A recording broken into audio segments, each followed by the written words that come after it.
রবিদা, আমার কেমন যেন ডর লাগতাছে। এই বাঁশবাগানটা পার হইতে আমার চিরকালই ভয় লাগে। ভয় পাবার কিছু নেই মাধব, আমি তো আছি। জোরে জোরে পা চালাও। রাধানগর গ্রাম। গত ১.৫ মাসে গ্রাম থেকে পরপর ৩ জন বাচ্চা নিখোঁজ হয়েছে। এই অন্ধকারের মধ্যেই রাতের জমজমাট আড্ডার আসরে যোগ দিতে বাড়ি থেকে বেরিয়ে পড়েছে মাধব আর রবি।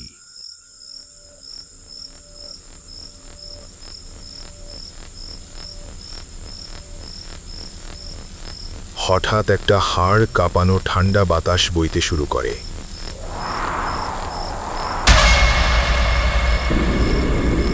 ও বাবা, আমার লাগছে বাবা, আমার খুব কষ্ট হচ্ছে বাবা। রবিদা, শুনলা কে যেন কান্তাছে। এইটা তো হরিদার পোলা কানাইয়ের গলা। রবিদা, কানাই তো গত মাসে হারিয়ে গেছে। দূর, এটা হাওয়ার গলা। মাধব কাকা, আমার দিকে তাকাবে না। আমি তোমারে কইছিলাম না রবিদা, এই গায়ে অভিশাপ লাগছে। কানাই মইরা ভূত হইয়া গেছে। কানাই তুই? ওরে বাপরে বাপ, রবিদা পালাও, এটা কানাইয়ের ভূত। গ্রামের এক প্রান্তে বিমল আর কুসুমের ভাঙাছোড়া মাটির ঘর। ঘরের দাওয়ায় বসে কুসুম একটা ছেঁড়া কাঁথা সেলাই করছে। তার পাশে বসে ৫ বছরের অনাথ পালিত ছেলে পল্টু একটা কাঠের পুতুল নিয়ে খেলছে। বিমল ঘর থেকে তৈরি হয়ে বেরোচ্ছে। বলি, এত রাতে সেজেগুজে কোথায় যাওয়া হচ্ছে? ঘরে যে একদানা চাল নেই, সেদিকে কোনো খেয়াল আছে তোমার? ছেলেটা দুপুর থেকে না খেয়ে কাঁদছে। হ্যাঁ, আমারও তো খেয়াল রাখার সময় নেই কুসুম। চাল তুই জোগাড় কর।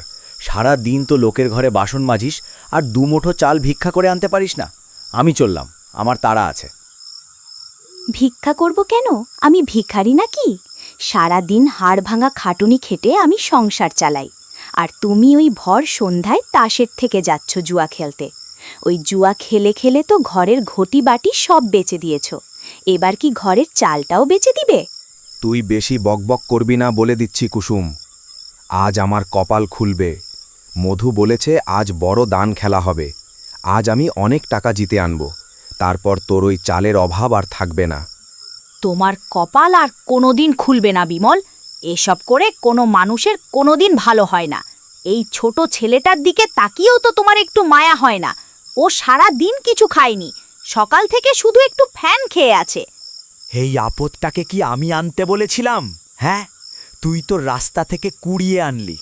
নিজের তো আর বাচ্চা হলো না, বাঝা মেয়ে মানুষ একটা। তাই একটা অনাথ বাদর এনে আমার ঘাড়ে চাপিয়েছিস। ওর খরচা চালাতেই তো আমাকে রোজ জুয়া খেলতে হয় রে। ওটাকে যেদিন বাড়ি থেকে তাড়াবি, সেদিন এই সংসারে শান্তি আসবে, শান্তি। মা, ও মা, বাবা আমাকে বকছে কেন? আমি তো খাবার চাইনি। মা, আমার খেতে পাইনি। আমি সত্যি বলছি, আমার একটুও খিদে পায়নি। কাঁদিস না বাবা পল্টু, তোর বাবা তোকে বকছে না। বিমল, তুমি কিন্তু আজ বড্ড বাড়াবাড়ি করছো। ছেলেটার সামনে এসব কি বলছো? ওর মনে কি কষ্ট হয় না? যা সত্যি তাই বলছি। আমি চললাম, আজ রাতে ফিরতে দেরি হবে। আমার জন্য দরজা খোলা রাখার দরকার নেই, আমি ধাক্কা দেব। গ্রামের মোড়লে চণ্ডীমণ্ডপের রাতের আড্ডাখানা। একটি হ্যারিকেন জ্বলছে সেখানে। বসে আছে যতীন জ্যাঠা, মাধব, যুবক রবি এবং সন্তান হারানো পাগলপ্রায় বাবা হরিদা। ও রবিদা, তুমি এমন বড় বড় কথা কইও না গো। হরিদার বউ নিজের কানে শুনছে। তাই দুপুরে হরিদার গলা কইরা কে যেন পিছন থেকে ডাকতা ছিল। ৩ বার ডাকছিল গো রবিদা, ৩ বার। নিশিত ওই ৩ বারই ডাকে। কে সেনামাইনের গলা ধইরা ডাকে। আর সেই ডাকে সাড়া দিয়া একবার ঘরের বাইরে পা রাখলে সব শেষ। মাধব, তুমি এসব বিশ্বাস করছো? কোনো শেয়াল বা বন্যজন্তু তো হতে পারে। বাচ্চারা তো আর শেয়ালের ডাক আর মানুষের ডাকের তফাৎ অতটা বোঝে না। ঘুমের ঘরে হয়তো বাইরে চলে গেছে। শিয়াল কি নাম ধরে ডাকে রে গণ্ডমূর্খ? শিয়াল কি লাল বাতাস আর লোভ দেখায়? তো চুপ কর ডবি, আমাদের সাথে বেশি তর্ক করিস না। কাল পূর্ণিমা গেছে, আজ অমাবস্যা শুরু। গায়ের বিপদ এখনো কাটে নাই। নে নে নে নে, সবাই যার যার বাড়ির দিকে চল। আজ আর কেউ ঘরের দরজা খুলবি না। এই পল্টু, তুই ঘরে বসে থাক, দরজা খিল দিয়ে রাখবি। কেউ ডাকলে একদম সাড়া দিবি না, বুঝলি? আমি এক্ষুনি আসছি।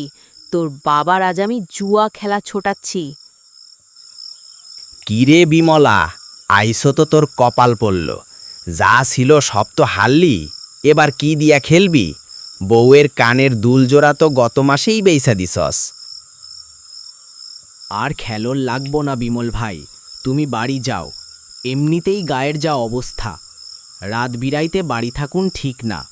কানাইয়ের ভূত নাকি কাল বাঁশবাগানে দেখা দিয়েছে। চুপ কর হারু, আমারে ভূতের ভয় দেখাস না। ওসব ভূত ফুত আমি মানি না। মধু, তুই আমাকে আর 10 টাকা ধার দে, আমি ঠিক জিতে নেব। আজকের দানটা আমি ছাড়বো না, ছাড়বো না। বিমল, ওঠো বলছি, এক্ষুনি তাস ফেলে বাড়ি চলো। আরে আরে বাবা বৌমা যে, তুমি এইখানে এই এত রাতে একা একাই বাগানে চইলা আইলা। পুরুষ মাইনষের আড্ডায় মাইয়া মাইনষের কি কাম বৌমা? বিমল তো আজকে বেশ দিস্তাছে, ওর কপালটা খুলতে দাও না। একদম চুপ করো মধু কাকা, তোমার ওই মিষ্টি কথায় আমি আর ভুলছি না। তুমি আমার স্বামীটাকে গোল্লায় নিয়ে যাচ্ছ। এই হারু, তুইও তো গায়ের সব বকাটে ছেলেদের নিয়ে এখানে জুয়ার আসর বসাস, আমি সব জানি। এই বিমল, তুমি উঠবে নাকি? এই লাঠি দিয়ে আজ আমি তোমার জুয়ার আসর ভাঙব। হারিকেনটা উইটে দেব কিন্তু বলছি। তোর সাহস তো কম নয় কুসুম, তুই আমার বন্ধুদের সামনে আমাকে অপমান করছিস।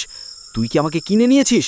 ওই অনাথ ছেলেটাকে এনে সংসারে অশান্তি করবি, আর আমাকে শান্তি করে তাসও খেলতে দিবি না। ওই ছেলেটার কথা তুমি আমাকে বারবার বলো। ও আমার ছেলে। তুমি যদি আজ বাড়ি না চলো, তবে কাল সকালেই আমি পঞ্চায়েতে গিয়ে তোমার নামে নালিশ করব। মোড়লকে বলবো তুমি জুয়া খেলো। আরে আরে বৌমা, শান্ত হও।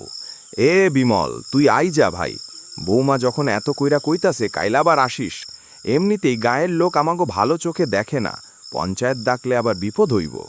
আচ্ছা আচ্ছা বাবা, চল। রোজ রোজ তোর এই ঘ্যান ঘ্যানা নিয়ে আর ভালো লাগে না। মধু হারু, আজ চলি রে, কাল দেখা হবে। কাল আর এখানে আসা হচ্ছে না তোমার, চলো আগে।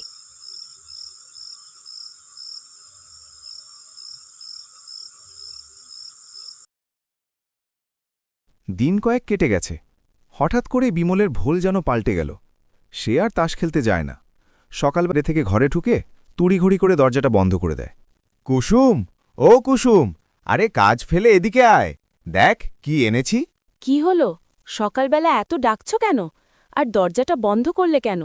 এ কি, এত টাকা, এতগুলো নোট! তুমি কি চুরি করেছ? সত্যি করে বলো, কি করেছ তুমি? আরে ধুর পাগলি, চুরি করতে যাব কেন? আমি শহরে একটা কাজ পেয়েছি, এক বড় মহাজনের গোদামে মাল ওঠানোর কাজ। সেই মহাজন আমাকে অগ্রিম টাকা দিয়েছে। মহাজনের কাজ? কিন্তু তুমি তো সারা রাত বাইরে থাকো, রাতে আবার কিসের কাজ? আর এক রাতে কেউ এত টাকা অগ্রিম দেয় নাকি? আরে তুই মেয়ে মানুষ, অত শত বুঝবি না। রাতে ট্রাকে করে দামি মাল আসে, তাই রাতেই মাল খালাস করতে হয়। তোকে আর লোকের বাড়ি বাসন মাজতে হবে না রে কুসুম। আমি আমার পুরনো জুয়ারি জীবনের জন্য খুব লজ্জিত রে। এখন থেকে আমি মন দিয়ে কাজ করব। তুই আজই বাজারে গিয়ে পল্টুর জন্য ভালো জামা মিষ্টি নিয়ে আয়, আর তোর জন্য একটা নতুন শাড়ি কিনিস, কেমন? গোদামে মাল টানলে তো জামা কাপড়ে ধুলোবালি লাগে। বিমল, তোমার জামায় তো একটুও ময়লা নেই। আর তোমার গা থেকে এটা কিসের গন্ধ বেরোচ্ছে? আর শার্টের হাতায় ওই লাল দাগটা কিসের? আরে ও কিছু না, মানে গোদামে একটা আলকাতরা টিন পড়ে গেছিল আর কি। হ্যাঁ, ওটারই দাগ। আর ওষুধের গন্ধ আসবে না মানে? মহাজনের তো ওষুধেরই গুদাম রে। তুই বড্ড বকিস কুসুম। যা যা, তুই বাজারে যা, আর আমি একটু ঘুমাই। সেদিন দুপুরবেলা গ্রামের মোড়লের বাড়ির সামনে আবার মানুষের ভিড়। যতীন জেঠা, রবি, মাধব সবাই সেখানে দাঁড়িয়ে আছে। কুসুম ভিড়ের একদম পেছনে দাঁড়িয়ে সব শুনছে। ওরে সর্বনাশ হইয়া গেল রে! মাধবের ভাইপো ওই ছোট শিবুটা কাল রাত থেকে নিখোঁজ। নিশি আয়শা আমার ভাইপোটারে নিয়ে গেল গো। শিবু নিখোঁজ, আর এদিকে বিমল কাল সারা রাত বাইরে ছিল, আর আজ সকালেই এতগুলো টাকা নিয়ে ফিরল। বিমলের পকেটে এত টাকা কোথা থেকে আসছে? ওর গায়ে পচা ওষুধের গন্ধ, শার্টে রক্তের দাগ, আর গায়ের পরপর বাচ্চাগুলো হারিয়ে যাচ্ছে। না, এটা কাকতালীয় হতে পারে না। আজ রাতে আমাকে দেখতেই হবে বিমল আসলে কোথায় যায়। সেদিন রাতে পল্টু ঘুমোচ্ছে, কুসুম জেগে আছে। বিমল চুপি চুপি বিছানা থেকে উঠে দরজার খিল খুলে বাইরে বেরিয়ে যায়।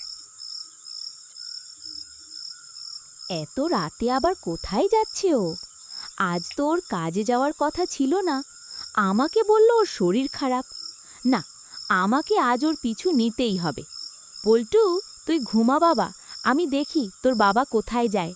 কেউ ডাকলে একদম বাইরে যাবি না। কুসুম সেই বাঁশের শক্ত লাঠিটা হাতে নিয়ে বিমলের পিছু পিছু অন্ধকারে বেরিয়ে যায়। বিমল গ্রামের রাস্তা ছেড়ে জঙ্গলের দিকে রাস্তা ধরেছে, যে রাস্তাটা সোজা গ্রামের শেষ প্রান্তে জমিদার বাড়ির দিকে গেছে। কুসুম নিঃশব্দে গাছের আড়াল দিয়ে তার পিছু নেয়, কিন্তু সে ঘুণাক্ষরেও ভাবতে পারেনি এই যাওয়াই তার জীবনের শেষ যাওয়া।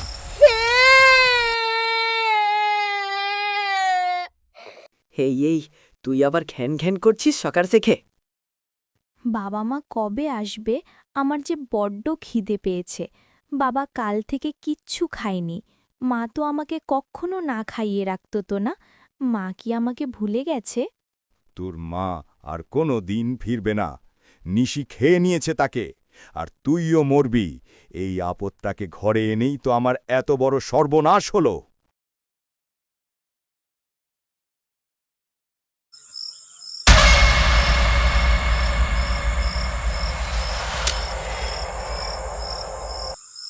পল্টু, ও পল্টু, আমার কাছে আয় বাবা। তুমি ফিরে এসেছো মা? আমি তো বাইরে দাঁড়িয়ে আছি বাবা, তোর জন্য আমার বড্ড মন কেমন করছে। তুই দরজাটা খুলে দে, আমার কাছে আয়। আমি তোর জন্য তোর পছন্দের খাবার এনেছি। কিন্তু দাদি বলল নিশি নাকি তোমার গলা ধরে ডাকে মা। তুমি কি সত্যি আমার মা নাকি নিশি? আর বাবা যে বাইরে থেকে শিকল বেঁধে দিয়েছে মা, আমি তো খুলতে পারবো না। পল্টু, শিকল খোলা আছে বাবা, তুই একটু ধাক্কা দে। আয় আমার বুকে আয়, তোর খুব খিদে পেয়েছে তাই না?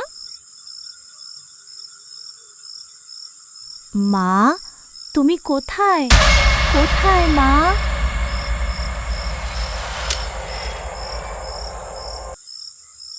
বাবা, ও বাবা, তুমি এখানে? মধু কাকা আমাকে ধরে নিয়ে এসেছে বাবা। এরা খুব পাজি। তুমি এদের বোকা দাও বাবা, আমাকে বাঁচাও। আমি ওদের বকবো। আরে বোকা ছেলে, আমি তো ওদের সাথেই আছি। তুই তো আমার ছেলেই না, রাস্তা থেকে কুড়িয়ে আনা একটা অনাথ আপদ।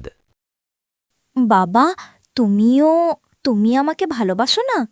তোর মা তোকে এনে আমার ঘাড়ে চাপিয়েছিল, আর আজ তোর মায়ের জন্যই আমার এই ব্যবসার কত বড় ক্ষতি হয়ে যাচ্ছিল জানিস? তুই যাকে মা বলতিস সে তোকে খুব ভালোবাসত, কিন্তু সে কোনো মতেই আমার কথা শুনছিল না। তাই সেদিন রাতে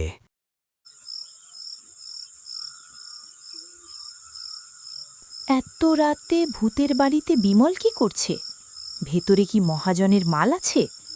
না, আমাকে দেখতেই হবে। বিমল শহরের ডাক্তারবাবু তো আজকার রাতেই আইব কইছিল। মাল তো রেডি, ডাক্তার আইসা পড়লে কাড়াকাড়ি শুরু করন লাগবো। ঘুমাও শিবুবাবু, ঘুমাও। সকাল হতে এখন অনেক দেরি।